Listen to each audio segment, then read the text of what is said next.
वो कारगुजारी है, वो धुआंधार नहीं है, वो कारगुजारी है ना मोहम्मद साहब।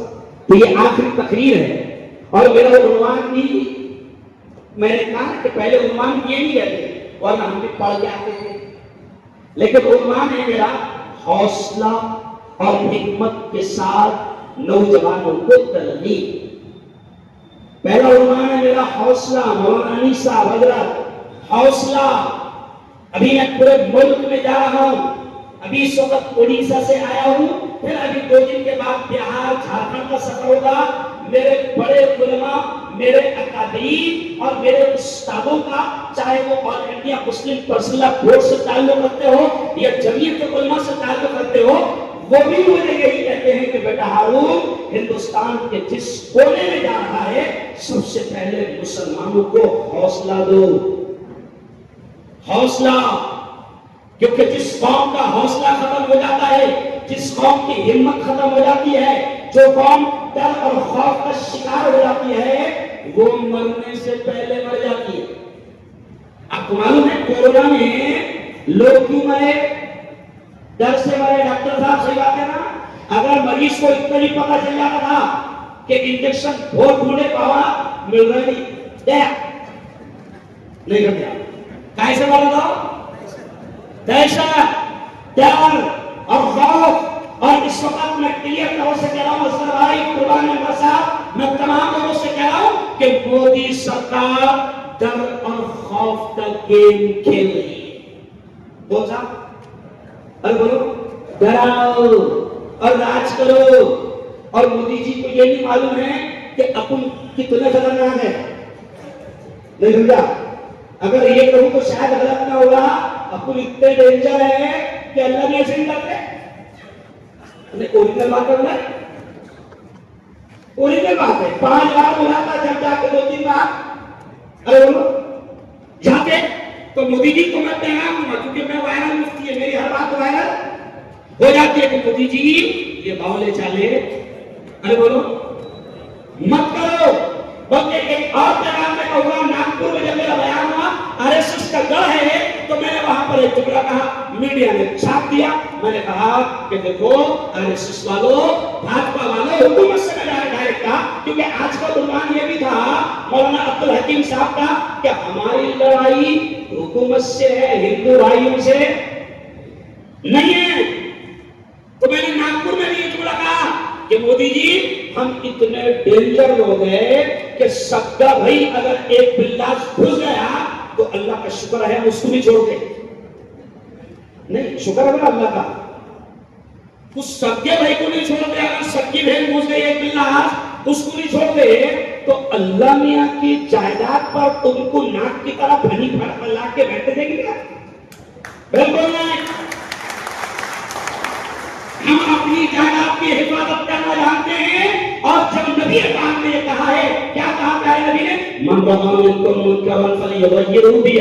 प्यारे नबी ने फरमाया कि जब जुल्म होता देखो, जुल्म होता देखो, गुनाह होता देखो, पाप होता देखो, अत्याचार होता देखो, नाइंसाफी होता देखो, तो प्यारे नबी ने कहा हाथ से रोकने की ताकत है, हाथ से रोको। हाथ से रोकने की ताकत नहीं है, जबान से रोको। ये जो हम कर रहे अभी क्यों, और ये भी नहीं है तो कम से कम दिल से बुला सकते हो। अब जुल्म तुम कर रहे हो, सबने बता दिया, फारूक शेख साहब ने बताया कि ये कानून काला शरारती कानून क्यों कबूल नहीं, अब्दुल करीम साहब ने बताया क्यों कबूल नहीं। अब मैं सिर्फ 10 मिनट के अंदर जो मुझे वक्त दिया गया 15 मिनट ईमानदारी के साथ मैं यही बताऊंगा कि मुसलमानों हौसला और हिम्मत रखो। मालिक ने भी क्या कहा? ला तक़नतू मिन रहमतिल्लाह, ऐ मेरे बंदो मेरी रहमत से मायूस मत होना, कोई फिक्र नहीं करना, इनसे बड़े बड़े जालिम आए। अरे बोलो सही है ना? देखो मजा है, तुमने सिर्फ इतना बोलते ना गया, क्या बोलना? अरे बोलो क्या बोलना? इनसे बड़े बड़े देखो, कारून आया, बोलो दोस्त, कारून आया गया, हमारा आया गया, शद्दाद आया गया, नमरूद आया गया, फिरौन आया गया, ये भी आया अरे गया। बोलो से इंशाअल्लाह। हौसला रखो, हिम्मत रखो, सिर्फ बावले चाले। मेरा मशहूर डायलॉग है पूरे हिंदुस्तान में, लड़ो मगर बावले चाले बात करो, हौसला रखो। ये जो आयत मैंने पढ़ी ना मौलाना अब्दुल हकीम साहब, बड़ी प्यारी आयत है जो मुसलमानों को पैगाम देती है। क्या पैगाम देती है? तबारकल्लज़ी बियदिहिल मुल्क व हुवा अला कुल्लि शैइन कदीर। 29वें पारे की पहली आयत अक्सर लोग सोने से पहले पढ़ते हैं क्योंकि प्यारे नबी ने ये बताया है। क्या मतलब है उसका? तबारकल्लज़ी, बड़ी बरकत वाली है वो जात, बियदिहिल मुल्क, जिसके हाथ में मुल्क है, व हुवा अला कुल्लि शैइन कदीर, वही हर चीज पर कादिर है। और दूसरी आयत मैंने पढ़ा, अल्लाह अपने लाडले नबी से कह रहा है, क्या कह रहा है अल्लाह? कुल, ऐ मोहम्मद मुस्तफा कह दो, क्या कह दो? मेरे बंदों को बता दो, अल्लाहुम्मा मालिकल मुल्क, अल्लाह ही मुल्क का मालिक है। तुतिल मुल्क मन तशा, जिससे चाहता है मुल्क छीन लेता है। व तंज़िउल मुल्क मिम्मन तशा, जिससे चाहता है, जिसको चाहता है दे देता है। व तंज़िउल मुल्क मिम्मन तशा, जिससे चाहता है छीन लेता है। व तुइज़्ज़ु मन तशा, जिसको चाहता है इज्जतों के ताज पहना देता है। व तुज़िल्लु मन तशा, जिसको चाहता है ज़लील और खार कर देता है। तो अल्लाह ने अपने लाडले नबी से कहलवा दिया कि कह दो मेरे बंदों से कि मुल्क मेरे हाथ में है, मैं जिसको चाहता हूँ दे देता हूँ। अब दिमाग में ये ख्याल आता है, ईदगाह में मैंने बयान में बोला कि दिमाग में ये ख्याल आता है कि जब अल्लाह कहता है मैं मुल्क देता हूँ जिसको चाहता हूँ, तो फिर दिमाग में ये ख्याल आता कि अल्लाह ने इन बावलों को क्यों दे दिया? नहीं समझा? इन पागलों को, इन चौथी पास को, अरे बोलो ना, क्यों दे दिया? तो उसका भी जवाब सुन लो। ये भी हौसला और इसमें बहुत बड़ा पैगाम है कि आप और हम सब जानते हैं कि हमको भी अल्लाह ने 800-900 साल तक हुकूमत दी, 1000 साल तक हुकूमत दी, लेकिन अभी सब शिकायत कर रहे थे ना कि वक्त में गड़बड़ अपने करे। और आज तो क्या होगा? ये जो गड़बड़ चल रही थी ना, मैं ये खत्म करने के वास्ते आया। क्यों? तो 800-1000 साल अपनों को भी हुकूमत मिली थी, लेकिन अपन क्या बावले चाले कर रहे थे? अपन महबूबा की याद में ताजमहल बनाने में लगे थे। मानना, अपनी भी मानना, अपनी भी गलती मानना। लेकिन चलो आओ, अब दिमाग में यह है कि अल्लाह ने इन जालिमों के हाथ में क्यों दिया, अल्लाह ने इन कातिलों के हाथ में क्यों दिया, अल्लाह ने इन बावलों के हाथ में क्यों दिया? तो आपको याद होगा कि जब आपके और मेरे लाडले नबी मेराज को जा रहे थे, हजरत जिब्राइल साथ थे। प्यारे नबी ने देखा, क्योंकि मेराज का सफर ही बहुत कुछ दिखाने के लिए अल्लाह ने करवाया था। कुरान कहता है लिनुरियहु मिन आयातिना, कि हम अपने महबूब को हमारी आयतें, हमारी निशानियां दिखाना चाहते हैं। जब नबी देख रहे हैं सातों आसमान, जन्नत, दोज़ख सब कुछ दिखाया गया, तो उस वक्त एक चीज भी नबी पाक ने देखा कि कुछ चीजें नीचे से ऊपर जा रही है और कुछ चीजें ऊपर से नीचे आ रही है। हुजूर ने पूछा, जिब्राइल ये क्या है जो नीचे से ऊपर जा रहे हैं, और वो क्या है जो ऊपर से नीचे आ रहे हैं? तो जिब्राइल ने कहा, लाडले नबी, ये जो नीचे से ऊपर जा रहे हैं ये आपकी उम्मत के करतूत और अमाल है, और जो ऊपर से आ रहे हैं वो आपकी उम्मत के जैसे अमाल जा रहे हैं, उसके हिसाब से फैसले। अरे बोलो, अरे तो पता चला इनको भी अपनी बिठाए हुए, समझ गए क्या है ना? अब मार दे तो मैंने जुमा को बोला कि अब अपनी शिकायत कर, अल्लाह में बहुत मार रहा, अल्लाह ने बोला 500 तू ले लिया था ना, 1000 रुपए के हिसाब से तेरे घर में। अरे बोलो, तो सोचना पड़ेगा, हौसला रखो। कसम अल्लाह की, ये जुमला सुन लो, कितना हौसला आएगा आपको। कुरान कहता है कि उस रब ने अब्राहा को खत्म किया जो पूरी सत्ता में था, पूरे पावर में था। उस रब ने फिरौन को खत्म किया। और सुनो सुनो मुसलमानों, फिरौन कोई छोटा मोटा बादशाह नहीं था, प्लेटफॉर्म पे चाय नहीं बेचता था वो। नहीं ये समझ रहे, फिरौन चाय बेचता था, कैसे समझ लो? फिरौन बहुत बड़ा बादशाह था, प्लेटफॉर्म पे चाय बेचने वाला नहीं था। तो ये सबूत है कि जब फिरौन तबाह हुआ, हामान तबाह हुआ, कारून तबाह हुआ, सद्दाद तबाह हुआ, नमरूद तबाह हुआ, अब्राहा तबाह हुआ, तो कहो इंशाअल्लाह जो भी ईमान वालों को जुल्म करेगा अल्लाह उसे तबाह करेगा। शुरू करो इंशाअल्लाह।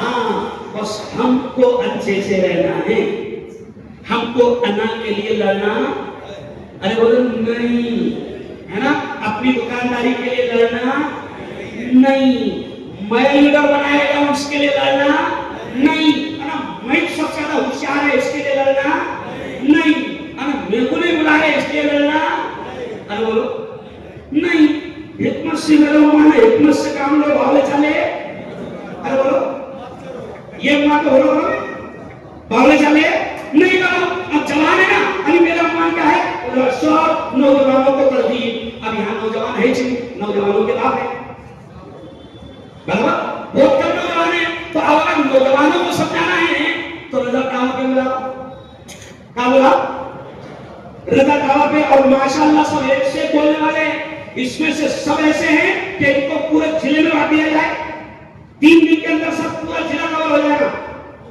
काम इतने हैं सर कि मैं बोलता नारा खाए के वास्ते काम इतने बोलते, कितने हो रहे, ये 10 काम तू कर, 10 काम मैं करता, 10 काम वो करेगा, और उसके काम में काहे मत कर, तू तेरा काम, अरे बोलो कल मेरा मशहूर वीडियो वायरल होगा, ईद के पहले मैंने क्या कहा, देखो सुनो, काम अच्छा करो, एक ने की,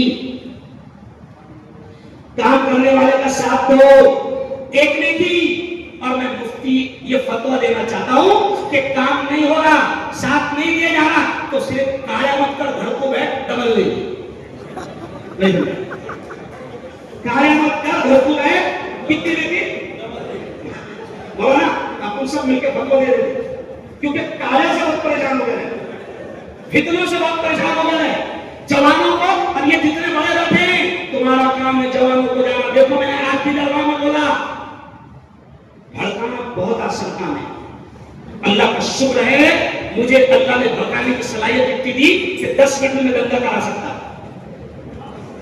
नहीं, अल्लाह के कसम चैलेंज है साहब, 10 मिनट में नहीं करा तो बात क्या, अभी अगर वो बोलना चालू करो ये भैंस जाके बोलना चालू नहीं करेगा बात क्या, लेकिन हम ये कह रहे हैं लड़ाना बहुत आसान, जज्बात में लाना बहुत आसान, अरे अभी ये चाह रहे हैं, ये जुमला सुनो, और पुलिस डिपार्टमेंट के जो लोग हैं ना, वो ये बात पहुंचाना कि हम लोग कौम को अमन, शांति, एकता, मोहब्बत का पैगाम देने के लिए आए, ये बात हम लड़ाने के लिए। और all India Muslim personal board ने कहा सर, आज कल की भी आप all India Muslim personal board की प्रेस नोट देखो, all India Muslim personal board ने कहा कि इसको मुस्लिम मत बनाओ, और बीजेपी चाहती है कि ये हिंदुओं को क्या दिखे, तुम हिंदुओं को क्या दिखाना चाह रहे, अरे तुम्हारा नहीं है, वो देखो मुल्ला कितना चिल्ला रहा, परेशान हो गए ना, मजा नहीं, तुमको मजा आता ना अन्न भक्तों को, गोबर भक्तों को, तो आप ये all India Muslim personal board ने दिया कहा कि इसको मुसलमानों का मसला नहीं बनाओ, हिंदुओं को भी बताओ कि बेटा अभी हमारी बारी है, नहीं समझा, पहले किसकी रहती, उसकी रहती, जिस जो हलाल जाएगा जिसको, तो पहले हमको हलाल किया जाएगा, बाद में तू भी कहीं नहीं जाएगा, सर ने इशारा किया ना, ये मैं साफ तौर से कह रहा हूं कि अभी हम हिंदू भाइयों को भी ये पैगाम दे रहे हैं कि हमारी औकाफ की जमीनें तो बहुत छोटी है, हिंदू भाइयों के 4 मंदिरों की जमीनें और 4 मंदिरों का वो जो रकम है और सोना है वो मुसलमानों के औकाफ की जमीनों से कई ज्यादा है। अब इन चोरों की नजर वो हिंदू भाइयों के मंदिरों के सोने और खजाने पर है। हिंदू भाइयों को भी हम समझाएं कि ये संविधान के खिलाफ रहे, संविधान को बचाने के लिए हम निकले हैं, अगर संविधान नहीं बचेगा तो धीरे धीरे ये हिटलर बन जाएंगे, ये तानाशाह बन जाएंगे। अच्छा अभी क्यों तुम्हारी औकाफ की जमीनों पर इनकी नजर पड़ी, उसकी वजह है क्योंकि इन्होंने ट्रेना बेच दिया, ट्रेना अरे बोलो बेच दिया, प्लेटफॉर्म बेच दिया, हवाई अड्डे बेच दिया, अब बेचने को कोई बचा नहीं। तो एक कहावत सुने ना आपने, बिल्ली के ख्वाब में चीचड़े, अरे बोलो ना चीचड़े, बिल्ली के ख्वाब में चीचड़े, तो चीचड़े अब औकाफ की जमीन पर इनकी नजर है। लेकिन हम इंशाअल्लाह मैं 3 महीने से पूरे हिंदुस्तान में, साहब रमजान के महीने में लोग उल्मा रोजे की अहमियत बयान कर रहे थे, मैं पूरे हिंदुस्तान में वक़्फ़ के बारे में बोल रहा हूं। क्यों? हमको इस बात का अंदाजा था।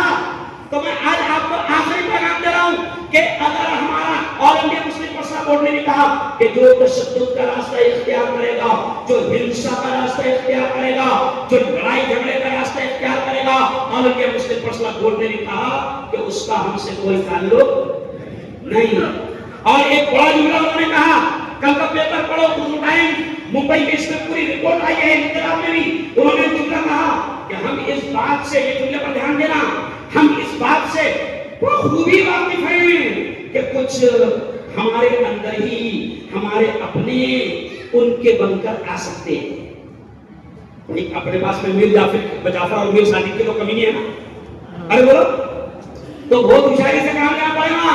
कभी जब धरना देंगे ना, तो कभी कभी भाजपा वाला बहुत जोर से मार लगा था, ऐसा बाप रे क्या फिक्र है इसको, बाद में पता चलता कि उधर से आएगा। नहीं समझा? साथ देखना पड़ेगा। ये हमारे माहौल को खराब करने की कोशिश करेंगे। मैं जवानों बड़ों से ये कह रहा हूं कि आप अपने शहर में भी अगर रैलियों का इंतजाम करोगे, एहतजाज और धरना आंदोलन करोगे, तो इंशाअल्लाह ये पैगाम जाना चाहिए कि मुसलमानों का एहतजाज पत्थर फेंकने वाला नहीं होगा। क्यों? मौलाना अरशद मंदी का एक जुमला है। मौलाना अरशद मंदी क्या कहते हैं? मौलाना अरशद मंदी कहते हैं कि आग को आग से नहीं बुझाया जा सकता, आग को बुझाने के लिए पेट्रोल डालना पड़ेगा। गलत हो गया? गलत हो गया? अच्छा, आग को आग से नहीं बुझाया जा सकता। मौलाना अरशद बंदी कहते हैं ये आग लगा रहे हैं। हालांकि इन पागलों को मालूम नहीं, राहत इंदौरी ने इनको बोला था मरने से पहले, राहत इंदौरी ने बोला था कि लगेगी आग तो आएंगे घर कई जगह, यहाँ पर सिर्फ हमारा मकान थोड़ी है। योगी जी तुम्हारा भी तो है, मोदी जी तुम्हारा भी तो, अरे बोलो है, अमित जी तुम्हारा भी तो, अरे बोलो है। आग लगेगी, सबके मकान आएंगे। इसलिए मैं आपसे कह रहा हूं कि बहुत ही प्यारे नबी की यह हदीस सुनाकर बात करा। प्यारे नबी ने कहा कि मोमिन बड़ा होशियार होता है। और अजीब जुमले प्यारे नबी ने कहा, मोमिन बड़ा होशियार होता है, एक बिल से दो बार दर्शन नहीं करता, इतना होशियार रहता है। प्यारे नबी ने कहा, अजीब बात है, नबी कह रहे कि मोमिन एक मरतबा पता चल गया कि ये बिल में सांप है और यहाँ पर डसा था, तो फिर दोबारा कभी मोमिन को बिल में हाथ नहीं डालता, ना गलती से भी हाथ पाओ नहीं लगता। लेकिन अजीब बात है, मोमिन अभी तब हौले छाले कर रहा कि एक बिल से जहां से डसे जा रहा वहीं बार बार उंगलियां डाल रहा, वही हरकत नहीं कर रहा। मैं जवानों को भी कह रहा हूं कि नहीं नहीं, अगर तुम सामने रहोगे तो तुम जज्बात में आकर क्या फेंकोगे? अरे बोलो ना, फतेह से अगर आपके पास में कुछ है क्या? अरे बोलो ना भाई, वो जो लोग तलवार बांटते ऐसी तलवार अपने पास में है क्या? अरे बोलो नहीं है। अच्छा, उन पर कोई कार्रवाई भी नहीं हो रही क्योंकि उनको ऐसा लगता है अपने अब्बा की हुकूमत है, समझ लिया? तो अपने पास में खतरे है, उसके अलावा कुछ नहीं है। मैं पूरे मुल्क में जवानों को समझा रहा हूं कि अब नहीं, नबी पाक ने फरमाया कि मोमिन होशियार होता है। मैं जवानों से कह रहा हूं कि पत्थर फेंक कर गोलियां खाने के बावले चाले बंद कर। अभी 2.5 महीना लेना है, आखिरी पैगाम 2.5 महीना लेना है। हमारे बड़े कह रहे हैं 2.5 महीना। मैं बार बार कह रहा हूं कि हमारे बड़ों पर जो इशारा है ना, क्योंकि बड़े बड़े रहते, अपन छोटे छोटे ही रहते। अपन छोटों ने मानना कि अपन छोटे है। लफड़ा का होता जब छोटा ये समझने लगता कि मैं बड़ा हो गया। अपन छोटे हैं, हम बार बार कह रहे हैं कि बड़ों का इशारा आएगा, हम उस इशारे पर काम करेंगे। और मैं आपसे भी कह रहा हूं और जवानों को पैगाम दे रहा हूं कि बिल्कुल नहीं, होशियारी से काम लेना। ये आपको वर्गलाएंगे, ये आपको उकसाएंगे, ये आपको जज्बात में लाने की कोशिश करेंगे। फिर मेरी कौम का बच्चा जज्बात में आता और फेंकता क्या? अरे बोलो खतरा, खाता क्या? गोली। क्योंकि पुलिस वाले बहुत ईमानदार है बेटा। तुम जब सामने रहते ना तो डंडे नहीं चलते, तुम जब सामने रहते ना, जवानों को समझा रहा हूं, तो ऐसा ऊपर नहीं चलती गोलियां, हवा में पहले डराना नहीं पड़ता।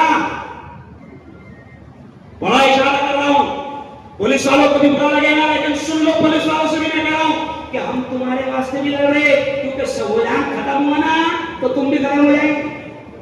हम तो पुलिस वालों के लिए लड़ रहे, हम तो गवर्नमेंट सर्वेंट के लिए लड़ रहे, हम तो बौद्ध भाइयों के लिए लड़ रहे, हम तो जैन क्रिश्चियन ब्राह्मण के लिए लड़ रहे, और सबसे बड़ी बात तो हम अपने प्यारे देश को बचाने के लिए लड़ रहे हैं, क्योंकि देश को तोड़ना चाहते हैं। इसलिए हमने भी फैसला किया, जोर से बोलना, कि हम शैतानों के मंसूबों को कामयाब होने, जोर से बोलो, हम शैतानों के मंसूबों को कामयाब होने नहीं देंगे। ये हमको लड़ाएंगे मगर हम आपस में लड़ेंगे नहीं। हिंदू मुस्लिम हम सब भाई भाई हैं, हमको लड़ाने की कोशिश की जा रही है। हिंदू भाइयों को भी मिसगाइड किया जा रहा है, मुसलमानों को भी बरगलाया जा रहा है, लेकिन हमारे बड़ों का कहना है कि हम पुरअमन तरीके से शांतिपूर्व अंदाज में चलेंगे। बल्कि प्यारे नबी का वो जुमला कहकर बात खत्म करूंगा। सर, हमारे हिंदू भाई भी यहाँ पर है और पुलिस वाले इस जुमले को लिखे कि हमारे प्यारे नबी ने 1500 साल पहले मक्का और मदीना की जमीन पर बैठकर ये कहा था। हमारे इस प्यारे देश के बारे में हमारे नबी ने कहा था 1500 साल पहले कि मुझे हिंद से, यानी हिंदुस्तान से, मुझे हिंद से ठंडी ठंडी हवाएं आती है। अब मैं था विश्व शांति के प्रोग्राम में और एक और प्रोग्राम में सब हिंदू भाई थे, तो मैंने वहां बोला कि देखो भैया, हमारे प्रेषित ने, हमारे नबी ने कहा कि मुझे हिंदुस्तान से ठंडी ठंडी हवाएं आती है। अल्लामा इकबाल ने इसी बात को शेर में कहा कि नीले कर्क को आई ठंडी हवा जहां से, मेरा वतन वही है, मेरा वतन वही है। तो हमारे नबी ने कहा कि मुझे हिंदुस्तान से ठंडी ठंडी हवाएं आती है। तो मैंने हिंदू भाइयों से कहा कि अब तुमको हमको दोनों को मिलकर देखना पड़ेगा कि कौन शैतान है जो ठंडी हवाओं को गर्म कर रहा है। बजाओ हमारे क्या भारत में ताले बजाओ बाजों से देखना पड़ेगा हमको, हिंदू मुसलमान सबको मिलकर देखना पड़ेगा कि कौन शैतान है जो ठंडी हवाओं को बोलो गर्म कर रहा है ना। तो आपस में लड़ेंगे भी नहीं। जब लड़ाई थी कि हर एक आदमी घर बैठता तो कौन बीवी भी सुनती ना, ये जुमला सुन लो, बीवी भी सुनती। तो अब जब दिन भर से फोन चल रहे, कल से फोन चल रहे लड़ाया के, तो मेरी बीवी ने बोली क्या हो मुफ्ती साहब, वक़्त तो बाद में हल होगा, पहले तुम्हारे लड़ाया तो हल करो। नहीं समझा, यानी औरतों को भी समझ में आने लग गया, नहीं समझे। और मेरे यारों, बहुत अच्छे हैं हम, अल्लाह ने हमको ईमान दिया है, डरने की जरूरत नहीं। बिल्कुल हौसले ताकत के साथ जमहूरी तरीके से हम लड़ाई नहीं लड़ेंगे। कहो जोर से इंशाअल्लाह। और कोई अपनों को मिटाएगा नहीं। इकबाल ने कहा था, तौहीद की अमानत सीनों में है हमारे, तौहीद की अमानत सीनों में है हमारे, आसान नहीं मिटाना नामो निशान हमारा सारे जहां से।